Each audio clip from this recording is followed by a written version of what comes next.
لوگ یہ سمجھتے ہوں گے کہ اعلیٰ حضرت کا تذکرہ یہ اتنا کیوں کرتے ہیں.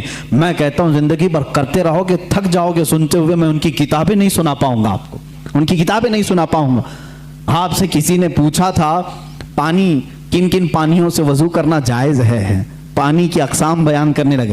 یہ ایگریکلچر یا ایگری جو کالج ہیں ایگریکلچر, وہاں پر پانی کے اقسام وغیرہ بیان کیے جاتے ہیں. ہائیسٹ جو بیان کیے گئے ہیں وہ 11, 12, 13 قسم کے پانی بیان کیے ہیں. 11 قسم کے, 12 قسم کے, بعض یونیورسٹی میں 13 قسم کے. اس پر بھی محققین نے تحقیق کی ہے کہ ایگریکلچر یونیورسٹیز میں پانی کے الگ الگ قسمیں کیسے کیسے بیان کی گئی. لیکن امام محمد رضا خان فاضل بریلوی رضی اللہ تعالیٰ عنہ سے جب سوال ہوا تو آپ نے 303 قسم کے پانی بیان فرمائے ہیں. اتنے پانی کے اقسام بیان کی. اعلیٰ حضرت رضی اللہ تعالیٰ عنہ جس علم پر انگلی قلم اٹھائے ہیں اس کا حق ادا کر دیا ہے, اس کا حق ادا کیا ہے. آپ کا دوسرا سفر حج تھا, غالباً 1906 میں آپ دوسری مرتبہ حج کعبہ کے لیے تشریف لے گئے تھے. آپ کے بڑے صاحبزادے حجت الاسلام مولانا حامد رضا خان رحمۃ اللہ علیہ بھی آپ کے ساتھ تھے. حج کی حاضری کے وقت, اس وقت وہاں پر ظاہر سی بات میں 1906 کی بات کر رہا ہوں, وہابیت کا غلغلہ نہیں تھا. اہل سنت و جماعت تھے, ترکیوں کی خلافت تھی, سنی عاشقان رسول مکہ میں بھی تھے, مدینے میں بھی تھے, علماء حرمین طیبین تھے. جیسی علماء کو معلوم ہوا ہندوستان سے ایک جوان عالم دین ہے, وہ آئے اور ان کے علم کا توتی بولتا تھا اس وقت. تو اس وقت وہابیوں کے شروع کے فتنے نکلے تھے اور علم غیب رسول پر لوگ سوال کر رہے تھے. مولانا سید اسماعیل رحمۃ اللہ تعالی مکہ مکرمہ کے جلیل القدر عالم دین ہیں, سید اسماعیل مکی رحمۃ اللہ علیہ, وہاں پر موجود بڑے بڑے مشائخ ہیں. جب مولانا سید اسماعیل مکی رحمۃ اللہ تعالی علیہ کو خبر ہوئی تو ایک دن اعلیٰ حضرت رضی اللہ تعالیٰ عنہ مکہ مکرمہ میں طواف خانہ کعبہ کے بعد آپ مکتبۃ الحرم, مسجد حرم میں جو مکتبہ تھا, کتابیں رکھی جاتی تھی, لائبریری, وہاں جا رہے. یہ پیچھے سے آئے, انہوں نے دیکھا, اعلیٰ حضرت رضی اللہ تعالیٰ عنہ کو دیکھا اور اس کے بعد ملاقات ہوئی, گفتگو ہوئی. مکتبے میں جب گئے تو وہاں 4 علماء اور بیٹھے تھے, سب کتابیں کھولے ہوئے بیٹھے تھے. اعلیٰ حضرت سے ان لوگوں نے عربی میں سوال کیا کہ شریف مکہ گورنر, جو مکہ کے گورنر ہیں, ان کا ذہن خریدنے کے لیے کچھ وہابی علماء علم غیب پر سوالات کر رہے ہیں, ہمارے پاس 5 سوال آئے ہیں, آپ دیکھ لیں. چٹھی لی اعلیٰ حضرت نے اور اس کے بعد فرمایا کہ ٹھیک ہے میں اس کا جواب لکھ دیتا ہوں, میں آپ کو لکھوا دیتا ہوں. ان علماء نے کہا ہم کو اتنا جلدی نہیں چاہیے, اتنا مفصل چاہیے, اتنا تفصیلی چاہیے کہ وہ ان میں سے کوئی جواب نہ دے سکے. اعلیٰ حضرت رحمۃ اللہ تعالیٰ علیہ مکتبۃ الحرم مکہ میں اس وقت موجود تھے اور انہوں نے ٹائم صرف 2 دن کا رکھا تھا. اسی دن اعلیٰ حضرت کو بخار آیا, دوسرے دن سخت بخار, اور اس وقت صبح کے وقت شاید غالباً 8 بجے یا 7 بجے حرم مکہ میں آپ بیٹھے تھے. علماء موجود ہیں بڑے بڑے, وہاں پر مفتی حنفیہ بھی تھے, مفتی شافعیہ بھی تھے, مفتی مالکیہ بھی تھے. یہ چاروں مذاہب کے مفتی وہاں پر ہوتے تھے, ہر زمانے میں رہے ہیں. یہ بڑے بڑے عبقری شخصیات وہاں تھے. اعلیٰ حضرت رحمۃ اللہ تعالیٰ علیہ بخار کی حالت میں لکھانا شروع فرماتے ہیں. حضور صلی اللہ تعالیٰ علیہ وسلم کے علم غیب پر دلائل لکھانا شروع کرتے ہیں.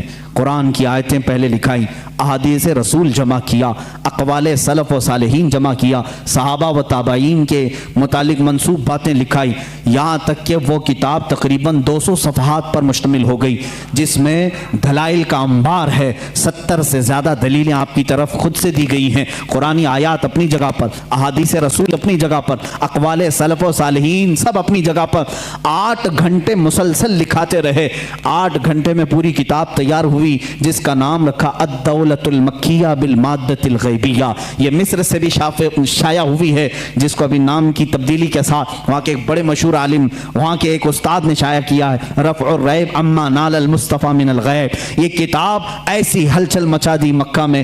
8 گھنٹے میں لکھی ہوئی کتاب ہے جس میں تقریباً 200 دلائل موجود ہیں, 70 سے زیادہ اقوال موجود ہیں. یہ تمام دلائل لکھنے کے بعد اعلیٰ حضرت رحمۃ اللہ تعالیٰ علیہ اس میں تفسیر کے حوالے جاتے ہیں، ریفرنس سب ہیں، ایسا نہیں کہ منہ سے بولتے چلے گئے، تفسیر کے اور اصول حدیث کے ریفرنس ہیں، فلاں حدیث کی کتاب میں یہ عبارت ہے، فلاں تفسیر کی کتاب میں یہ لکھا ہوا ہے، فلاں علم فقہ کی کتاب میں یہ لکھا ہے، فلاں محدث نے یہ بیان کیا، سب کے ریفرنس کے ساتھ لکھایا، جبکہ سامنے آپ کے کوئی کتاب بھی نہیں تھی، ساری چیزیں لکھا کر کے پیش کیا، اخیر میں فرماتے ہیں فقیر بیمار ہے، بخار زدہ ہے، علالت میں ہے اور سفر کے حالت میں ہے، ساتھ اپنی کتابیں نہیں رکھتا، میری بساط کے مطابق جو کچھ ذہن میں حاضر ہوا وہ پیش کر دیا، باقی سب اللہ رب العزت جس سے چاہے دین کا کام لے۔ عزیزان گرامی، یہ کتاب جب گورنر مکہ شریف مکہ کے پاس سنائی گئی، پوری رات بھر بیٹھ کر کے وہ شریف مکہ کتاب سنتے رہے،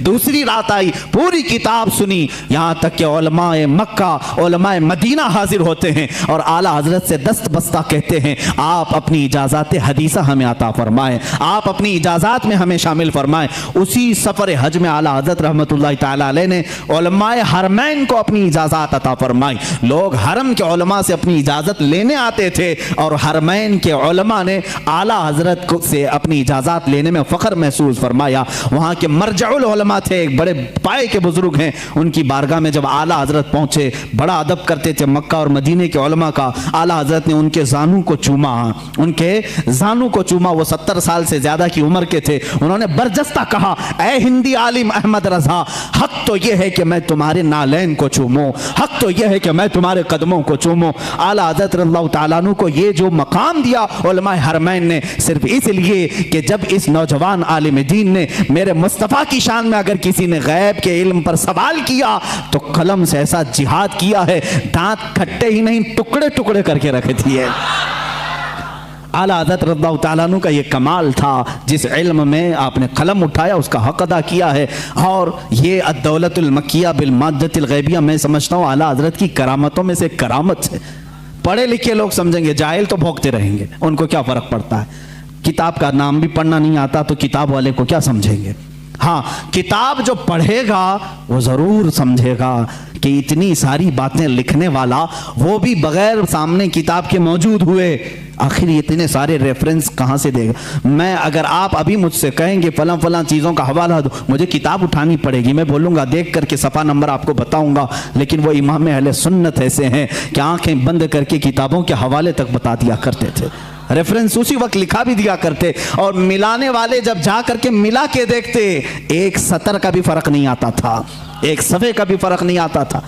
امام اہل سنت فاضل بریلوی رحمۃ اللہ تعالی علیہ جو سب سے زیادہ ان کی کتابیں ہیں وہ رد پر ہیں، اس کی وجہ بھی ہے کیونکہ وہ مجدد اس زمانے کے تھے، انہوں نے نیچریت کا رد کیا، وہابیت کا رد کیا، ندویت کا رد کیا، غیر مقلدیت کا رد کیا، قادیانیت کا رد کیا، رافضیت کا رد کیا۔ یہ وہ سب فرقے تھے جو اس وقت اپنے جراثیم پھیلا رہے تھے اہل سنت و جماعت میں۔ اعلیٰ حضرت امام احمد رضا خان فاضل بریلوی رحمۃ اللہ تعالی علیہ نے ان سب کے رد کے ساتھ ایک حسین چہرہ اسلام کا پیش کیا ہے۔